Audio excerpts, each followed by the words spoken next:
శరీరం అనే వేదిక మీద దివ్యత్వం అనే వేడుక చేసుకోవటానికి దిగివచ్చిన దేవదేవుళ్ళందరికీ శిరస నమామి మనస్స స్మరామి.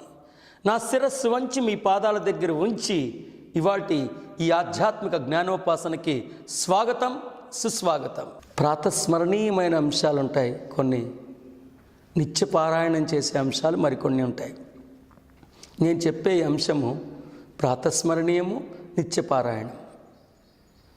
ఆత్మ జ్ఞానాన్ని ఉపదేశిస్తూ మీకు ఒక మహాసత్యాన్ని తెలియజేశాను, గుర్తుందో లేదో. విరించి విపంచి వ్యత్యాస జ్ఞానం. విరించి విపంచి, విరించి అంటే దైవం, విపంచి అంటే ఇన్స్ట్రుమెంట్, వీణ. ఈ రెండిటికి ఉన్న వ్యత్యాస జ్ఞానం. విరించి విపంచి వ్యత్యాస జ్ఞానం అంటే నేను ఆత్మనే, ఈ మనస్సు బుద్ధి శరీరం కానే కాదు. నేను ఆత్మనే, విరించిని. నేను ఈ మనస్సు బుద్ధి శరీరం ఇన్స్ట్రుమెంట్స్, డివైస్ కానే కాదు. ఎప్పుడు ఇది మర్చిపోవద్దు. Never ever identify yourself with the character you are playing, with the embodiment you are wearing. అయ్యా, ఈ ఒక్క సత్యాన్ని ప్రాతస్మరణీయంగా గుర్తుంచుకోండి, నిత్యపారాయణం చేయండి. ఏంటి? Never ever identify yourself with the character you are playing, with the embodiment you are wearing. అంటే ఎప్పుడు మిమ్మల్ని మీరు ప్రస్తుతం మీరు ధరిస్తున్న శరీరంగా కానీ, మీరు వహిస్తున్న పాత్రగా కానీ తాదాత్మ్యం చెందొద్దు సుమా. ఎందుకంటే ఈ శరీరంలోకి రాకముందు మీరున్నారు. ఈ శరీరం కుప్ప కూలిపోయిన తర్వాత కూడా నిరాఘాటంగా, నిర్విఘ్నంగా మీ జైత్రయాత్ర కొనసాగుతూనే ఉంటుంది. దేవుడికి మానవుడికి ఏం సంబంధం అంటారా? మట్టికి కుండకి ఏ సంబంధమో దేవుడికి మానవుడికి ఆ సంబంధమే. ఎలా అంటే కుండ అవ్వకముందు మట్టే, మట్టిగా ఉంది కాబట్టే దాన్ని కుండ అని పిలిచాం. కుండ అనే ఉపకరణం పగిలిపోయిన తర్వాత కూడా మట్టి కొనసాగుతూనే ఉంటుంది. అలాగే మనం మానవుడు అవ్వకముందు దైవమే, అసలు దైవం కాబట్టే మానవుడిగా అవతరించాం. ఈ మానవుడనే ఈ మూర్తి తొలగిపోయిన తర్వాత కూడా, అంటే ఈ స్వరూపం తొలగిపోయిన తర్వాత కూడా మనం దైవంగానే కొనసాగుతాం. సదాశివ. సదాశివ అంటే శివుడి ఇంటి పేరు అనుకున్నారా? I'm God continuously, I'm always God. ఎప్పుడు ఎప్పటికీ నేను దైవాన్నే అన్న మాహాత్మ్యమే సదాశివ. ఇవాటి రోజున మరొక అంశాన్ని కూడా మీ ముందు ఉంచుతున్నాను. ఇప్పటికే నేను మీకు తెలియజెప్పాను, నాయన ఆధ్యాత్మికత అంటే ఇంకెవరినో స్తుతించటమో, ఇంకెవరినో పూజించటమో, మరొకటో కానే కాదని. ఆధ్యాత్మికత అన్న అంశాన్ని గీతాచార్యులైన శ్రీకృష్ణుడు భగవద్గీతలో అక్షర పరబ్రహ్మ యోగం 3వ శ్లోకంలో అద్భుతంగా ఉపదేశించారని. ఆధ్యాత్మికత అంటే స్వస్వభావమని, స్వస్వరూప జ్ఞానమని మీ అందరికీ ఇప్పటికే తెలియజేశాను. మరి స్వస్వరూప జ్ఞానం అంటే కొన్ని ప్రశ్నలకి సమాధానం. ఈ శరీర ప్రాంగణంలోకి ప్రవేశించకముందు నేను ఉన్నానా, నేను లేనా? ఒకవేళ ఈ శరీరం కుప్పకూలిపోయిన తర్వాత నా అస్తిత్వం కొనసాగుతుందా, కొనసాగదా? ఈ శరీర ప్రాంగణంలోకి ప్రవేశించకముందు నేనుంటే, ఈ శరీరం పడిపోయిన తర్వాత కూడా నేనుంటే ఆ ఉన్నది ఎవరు? ఒకవేళ ఆ ఉన్నదాని పేరు ఆత్మే అయితే, ఆత్మ అని పేరుతో పిలువబడుతున్న ఆ నిజమైన నేను ఎలా ఆవిష్కృతమైనది? అంటే ఆత్మ యొక్క ఆవిర్భావ రహస్యం ఏంటి? How the soul has emerged in to existence. మరి ఆవిర్భవించిన ఆత్మ చేసిన ప్రయాణం ఏమిటి? అంటే పుట్టంగానే ఆత్మ మానవుడిగా వికసించిందా? పుట్టంగానే ఆత్మ మానవుడిగా అవతరించిందా?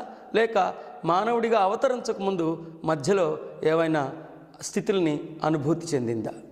అందుకనే మొట్టమొదటి ప్రశ్న, ఆత్మని పేరుతో పిలువబడుతున్న నిజమైన నేను ఎలా ఆవిష్కృతమయ్యింది? How does the soul has emerged in to existence? ఆ ఆత్మ చేసిన ప్రయాణం ఏమిటి? ప్రయాణంలో సముపార్జించుకున్న విభూతి ఏమిటి? విభూతి అంటే సంపద, ఐశ్వర్యం. ఐశ్వర్యం అంటే ధనం అనుకున్నారా? శ్రీమంతుడు అంటే డబ్బున్నోడు అనుకున్నారా? లేదు. ఐశ్వర్యం అంటే జ్ఞానం. కాబట్టి ఆ ఆత్మ సముపార్జించుకున్న విభూతి ఏమిటి? ఆ జ్ఞానంతో చేయగలిగిన సాహసాలేమిటి? అంత ఉన్నతమైన ఆత్మ ఈ భూతలానికి ఒక్కసారే విచ్చేసిందా, అనేక పర్యాయాలు విచ్చేసిందా? అంత ఉన్నతమైన ఆత్మకి ఈ శరీరాన్ని ధరించాల్సిన అవసరం ఏమిటి? ఆత్మ ఈ భూతలానికి విచ్చేయటానికి ఒక నిర్దిష్టమైన లక్ష్యం ఏమన్నా ఉందా, లేదా యాదృచ్ఛికంగానే విచ్చేస్తుందా? ఒకవేళ ఆత్మ ఇన్నిసార్లు ఈ భూతలానికి విచ్చేయటంలో ఒక నిర్దిష్టమైన లక్ష్యం ఉండి ఉంటే ఆ లక్ష్యం ఏమిటి? ఒకవేళ ఆ లక్ష్యం నెరవేర్చుకుంటే ఆత్మ సమపార్జించుకోబోయే స్థితి ఏమిటి? ఈ ప్రశ్నలన్నీ మీలో ఉదయిస్తే మీరు చింతనాశీలులుగా మారిపోయినట్లే. మరొకసారి మిమ్మల్ని బతిమాలుకుంటూ సవినయంగా విన్నవించుకుంటున్నాను, ఆత్మ జ్ఞానాన్ని కొంచెం అతి తేలిగ్గా మీకు అందించే ప్రయత్నం చేస్తున్నాను. ఆత్మజ్ఞానం ఎందుకు తెలుసుకోవాలనుకుంటున్నారా? ఈశావాస్య ఉపనిషత్తు ఒక్కసారి మీరు అధ్యయనం చేస్తే ఆ ఉపనిషత్తులో ఏముందో తెలుసా? మానవుడు జీవించినంతకాలం భౌతికమైన వ్యవహారాల్లోనే తలములకలైపోయి ధనార్జనలో పడిపోయి ఆత్మజ్ఞానాన్ని ఆత్మని విస్మరించి ఒకవేళ మరణిస్తే అతని మరణాంతర జీవితం నరకప్రాయంగా నరకతుల్యంగా ఉంటుంది. నరకం అంటే ఒక ప్రదేశం కాదు సుమా, నా అర్క్ అంటే వెలుగు లేని ప్రదేశంలోనే కొన్ని వందల వేల సంవత్సరాలు తమస్సులోనే జీవించాల్సి వస్తుందని వారు ఇప్పటికే మనకి హితోపదేశాన్ని చేశారు. మరి నేను ఆ ఆత్మజ్ఞానాన్ని అతి సరళంగా సులభంగా మీకు ఉపదేశిస్తూనే ఉన్నాను కదా. విన్నంత మాత్రాన ఆత్మజ్ఞానాన్ని అర్థం చేసుకునే అద్భుతమైన సాంకేతిక పరిజ్ఞానం మనకు అందుబాటులో ఉంది. ఒకప్పుడు మీరు గురువు దగ్గరికి వెళ్ళాలి. ఇవాళ సాంకేతిక పరిజ్ఞానం యొక్క పుణ్యమా అంటూ గురువుల యొక్క ఉపదేశాలని మీరు ఇళ్లల్లోనే కూర్చుని హాయిగా శ్రవణం చేయగలిగే మహద్భాగ్యాన్ని పొందారు కదా. ఆ సనాతన సాంప్రదాయం, ఈ సాంకేతిక పరిజ్ఞానం సమ్మిళితమే వివేకామృతం. అందుకే జాగ్రత్తగా వినండి. ఆత్మజ్ఞానం అంటే నేను ఆత్మని, ఈ మనస్సు బుద్ధి శరీరాన్ని కాదు అని అర్థం చేసుకోవటం. అంటే విరించి ఆత్మ, విపంచి ఈ మనస్సు బుద్ధి శరీరం. నేను ఆత్మనే, ఈ మనస్సు బుద్ధి శరీరాన్ని కాదని అర్థం చేసుకోవటం. ఆత్మ అంటే ఈ శరీర ప్రాంగణంలోకి ప్రవేశించక ముందు కూడా స్వతహాగా నేను ఏదైతే అయ్యున్నానో, ఈ శరీరాన్ని త్యజించిన తర్వాత కూడా దేనిగా అయితే కొనసాగబోతున్నానో, ఏది ఉండటం వలన నన్ను శివం అన్నారో, ఏది లేకపోతే ఉత్తర క్షణం దీనిని శరీరాన్ని శవం అంటారో, ఆ నిజతత్వం పేరే, ఆ శాశ్వతత్వం పేరే, ఆ సృజనాత్మకత పేరే, ఆ పవిత్రత పేరే, ఆ ప్రత్యేకత పేరే ఆత్మ, అంతరాత్మ, ఆత్మతేజం, కాంతిపుంజం, విష్ణుతేజం. మరి నేను ఈ మనసు బుద్ధి శరీరాన్ని కాదు కదా. మరి నేను ఆత్మనైతే ఆత్మని పేరుతో పిలువబడుతున్న నిజమైన నేను ఎవరికి పుట్టింది, ఎక్కడ పుట్టింది? పుట్టడం అన్న పదం ఆత్మకి వర్తించదు కాబట్టి ఆత్మ యొక్క ఆవిర్భావ రహస్యం ఏమిటి? How the soul has emerged in to existence. ఆవిర్భవించిన ఆత్మ చేసిన ప్రయాణం ఏమిటి? ఆ ప్రయాణంలో సమపార్జించుకున్న విభూతి ఏమిటి? అంత ఉన్నతమైన ఆత్మ ఈ భూతలానికి ఒక్కసారి విచ్చేసిందా, అనేక పర్యాయాలు విచ్చేసిందా? అసలు ఆత్మ ఈ భూతలానికి విచ్చేయటానికి వెనక దాగి ఉన్న ఆధ్యాత్మిక లక్ష్యం ఏమిటి? అంత ఉన్నతమైన ఆత్మకి ఈ శోణిత శుక్ల కణాల సంగమంలోంచి సంప్రాప్తించుకున్న ఈ మాంసం ముద్దని ధరించాల్సిన అవసరం ఏమిటి? ఒకవేళ ఆత్మ యొక్క ఆధ్యాత్మిక లక్ష్యం నెరవేర్చబడితే ఆత్మ సమపార్జించుకోబోయే స్థితి ఏమిటి? ఎప్పుడైతే మీలో ఈ ప్రశ్నలు ఉత్పన్నమవుతాయో మీరు ఇకప్పుడు చింతనాశీలులుగా మారిపోతారు. చింతనాశీలులుగా మారి జిజ్ఞాసులై, ముముక్షువులై, గురుముక్త ఈ మహాసత్యాన్ని మీరు ఒకవేళ తెలుసుకోగలిగితే మీరు ఆధ్యాత్మిక జ్ఞానాన్ని తెలుసుకున్నానని సగౌరవంగా ప్రకటించుకోవచ్చు.